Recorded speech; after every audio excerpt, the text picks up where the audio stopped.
اچھا بھائی، لیکوریا کی کتنی مقدار ہو تو نماز جائز ہے؟ اگر لیکوریا کی مقدار سکے کے برابر ہو تو کیا اس سے نماز ہو جائے گی؟ کتنی مقدار معاف ہے یعنی اس میں نماز ہو جاتی ہے؟ عائشہ خان کراچی سے۔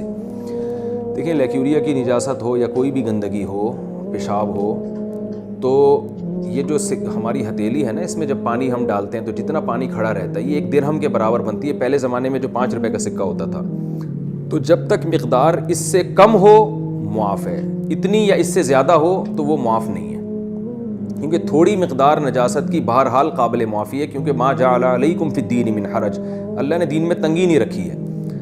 کیونکہ ہم پیشاب کرتے ہیں، بعض دفعہ 1-2 چھینٹے تو پڑ جاتے ہیں، کہاں ہر دفعہ شلواروں کو دھوتا پھرے گا انسان؟ تو فقہاء نے لکھا ہے کہ تھوڑی مقدار نجاست کی بہرحال معاف ہے۔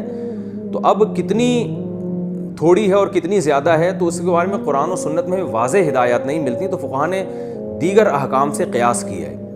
وہ قیاس کر کے یہ مسئلہ بیان کیا ہے کہ اگر 1 درہم یا اس سے زیادہ ہو تو وہ معاف نہیں ہے، اس سے کم ہو تو وہ معاف ہے۔ تو جب لیکوریا کی نجاست یا پیشاب کا قطرہ جسم سے خارج ہوگا، وضو بہرحال آپ کا ٹوٹ جائے گا، لیکن شلوار کو یا جسم کو دھونا لازم ہے یا نہیں؟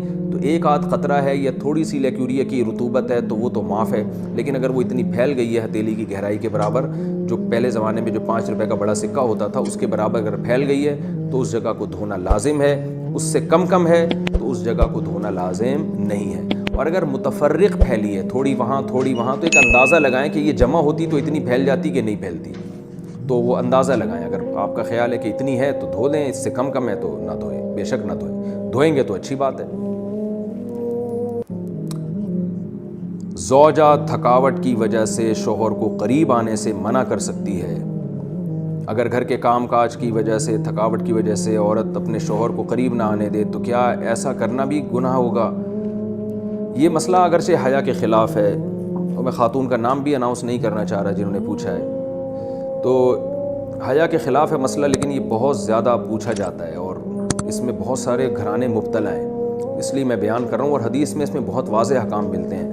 آپ صلی اللہ علیہ وسلم نے فرمایا، جو عورت شوہر کو قریب نہ آنے دے اور شوہر اس کی وجہ سے ناراض ہو کے سو جائے تو اس عورت پر پوری رات فرشتے لعنت کرتے ہیں۔ بہت شدید وعید ہے۔ وجہ اس کی ظاہر ہے کہ اللہ نے مرد میں یہ سیکشول ڈیزائرز بہت زیادہ رکھی ہیں۔ اگر عورت اپنے شوہر کا اس معاملے میں ساتھ نہیں دے گی تو مرد کے قدم جائیں گے گناہوں کی طرف۔ وہ دفتر میں لڑکیوں کو دیکھے گا، وہ ٹھرکی بنے گا، جو کہ بن رہے ہیں آج کل۔ تو عورت پر لازم ہے کہ وہ زینت اختیار کرے اور مرد کو کسی اور کے پاس جانے کے قابل نہ چھوڑے، تاکہ مرد بھی اس سے محبت کرے اور وہ ادھر ادھر جو منہ مار رہا ہے اس سے بچے۔ دیکھیں، یورپ میں تو اس کو جرم سمجھا جاتا ہے کہ بیوی کی پرمیشن کے بغیر شوہر اس کے پاس چلا جائے، وہ جرم سمجھتے ہیں۔ وجہ اس کی ہے کہ ان کے ہاں بے حیائی کو اتنا بڑا جرم ہی نہیں ہے۔ وہ اگر مرد کل دن میں کسی اور کے پاس چلا جائے تو وہ اس کو اتنا سیریس نہیں لیتے۔ اسلام میں تو یہ بہت بڑا جرم ہے کہ آپ کے لیے اللہ نے جس زوجہ کو بنایا، آپ اس کے علاوہ کسی اور کے پاس کیوں جا رہے ہیں؟ تو یہ حکمت اس وقت تک حاصل نہیں ہو سکتی جب کہ عورت اس میں اپنے مفاد پر شوہر کے مفاد اور شریعت کے مفاد کو ترجیح نہ دے۔ تو جب تک عورت کو کوئی بیماری نہ ہو، ہاں بیماری ہے تو ایک الگ بات ہے، عورت اگر بیمار نہ ہو تو اس کے لیے جائز نہیں ہے کہ وہ اپنے شوہر کو اپنے قریب آنے سے روک دے۔ تو اصل مسئلہ تو یہی ہے، لیکن شوہر کو بھی بہرحال یہ چاہیے کہ اگر اس پہ بہت زیادہ غلبہ نہیں ہے اور اسے گناہ کا خطرہ نہیں ہے اور وہ یہ سمجھ رہا ہے کہ زوجہ کام کاج کی وجہ سے بہت زیادہ تھک گئی ہے، اس کی نیند میں بہت خرابی ہوگی، تو شوہر کے لیے بہرحال اخلاقیات کا تقاضا یہ ہے کہ کہیں بھاگی نہیں جا رہی ہے، زندگی بھر آپ کے ساتھ ہی ہے، تو تھوڑا سا اپنی خواہش کو آپ کنٹرول کر لیں۔ اخلاقیات کا تقاضا ہے۔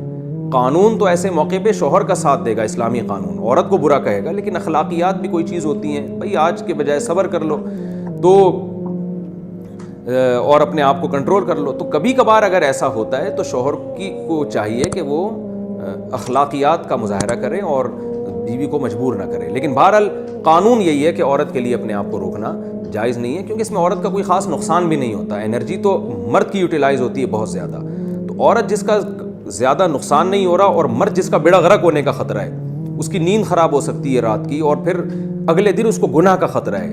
جب انسان کی ڈیزائرز پوری نہیں ہوتی وہ تو بعض دفعہ درندہ بن جاتا ہے۔ یہ جو آج کل اتنے واقعات ہو رہے ہیں ریپ کے اور جو قتل کے واقعات ہو رہے ہیں اور یہ جو بدماشیاں پھیل رہی ہیں، یہ زیادہ تر انہی لوگوں کی ہے جن کی یہ حلال طریقے سے خواہش پوری نہیں ہو رہی اور وہ مطمئن نہیں ہو پا رہے، تو وہ پھر اس طرح کی حرام کاریوں کی طرف جاتے ہیں۔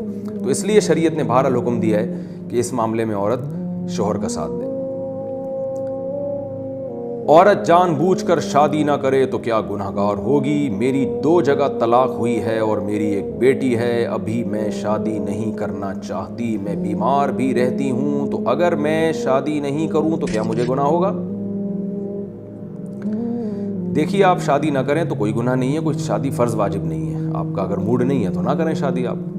لیکن سنت مؤکدہ بہرحال یہی ہے جوان عورت اور جوان مرد کے لیے کہ وہ شادی کے بغیر نہ رہے۔ اس کا بچوں سے تعلق نہیں ہے کہ آپ کے 3 بچے ہیں کہ 4 بچے ہیں، یا آپ کو 2 دفعہ طلاق ہوئی ہے، 3 دفعہ طلاق ہوئی ہے۔ شریعت پہ جو ہمیں تعلیمات ملتی ہیں وہ یہ ہے کہ شریعت نے مرد کے لیے بھی اور عورت کے لیے بھی بغیر نکاح کے زندگی کو پسند نہیں کیا، کیونکہ اس میں گناہ کا بہرحال خطرہ ہوتا ہے۔ تو آپ کو بھی گناہ کا خطرہ بہرحال ہو سکتا ہے، ابھی نہیں ہے لیکن کل ہو سکتا ہے، تو اس لیے اپنے آپ کو آزمائشوں میں نہیں۔ ہاں، کسی عورت کی عمر ڈھلک چکی ہے، بوڑھی ہو چکی ہے، تو ایک الگ بات ہے، تو آپ کو خود بھی گناہ کا خطرہ ہو سکتا ہے۔ نمبر 2، نکاح کرنے میں فائدہ کیا ہے کہ آپ خود بھی گناہ سے بچیں گی اور ایک مسلمان مرد کو بھی برائی سے بچا لیں گی، اس کو بھی تو عورت برائی سے بچا لیتی ہے ایک حلال تعلق قائم کر کے، تو بہرحال اس کا فائدہ ہی ہے۔ پھر ہو سکتا ہے اللہ آپ کو کوئی اور ایسی اولاد دے دے جو ان تینوں سے اچھی ہو۔ قرآن اولاد کے بارے میں کہتا ہے لا تدرون ایہم اقرب لکم نفعا، اولاد کے بارے میں تمہیں پتہ نہیں ہے کہ کون سی اولاد تمہارے لیے بہتر ہے۔ اس بارے میں ابو داؤد کی ایک حدیث پیش کی جاتی ہے کہ نبی صلی اللہ علیہ وسلم نے فرمایا جو عورت بچوں کی وجہ سے نکاح نہ کرے اپنے بچوں کی خاطر تو قیامت کے دن وہ میرے ساتھ ہوگی۔ یہ حدیث بالکل بہت زیادہ ضعیف ہے، اس سے استدلال درست نہیں ہے، اور یہ قرآن و سنت کی دوسری نصوص کے بھی خلاف ہے۔ قرآن و سنت میں جو نکاح کے فضائل ہیں اس میں کوئی فرق نہیں رکھا اللہ نے کہ عورت طلاق یافتہ ہو یا نہ ہو، کنواری ہو، یا بچے ہو چکے ہوں یا نہیں ہو چکے ہوں۔ صحابہ کرام میں عورتیں طلاق یافتہ بھی ہوتی تھیں، بچے بھی ہوتے تھے، پھر بھی شادی کرتی تھیں وہ، بلکہ قرآن نے تو کہا وَرَبَائِبُكُمُ اللَّاتِي فِي حُجُورِكُم مِّن نِّسَائِكُمُ اللَّاتِي دَخَلْتُم بِهِنَّ، تمہاری وہ عورتیں، تمہاری وہ ستیلی بیٹیاں جن کی ماؤں سے تم نکاح کر چکے ہو، تو ان بیٹیوں سے نکاح حرام ہے۔ تو اس سے پتہ چلے صحابہ کرام جب عورتوں سے نکاح کرتے تو ستیلی بیٹیاں بھی ان کے ساتھ آتی تھیں۔ قرآن کہہ رہے جو تمہاری گود میں پلتی ہیں ستیلی بیٹیاں، تو یہ معاشرے میں اس کلچر کو فروغ دینا چاہیے۔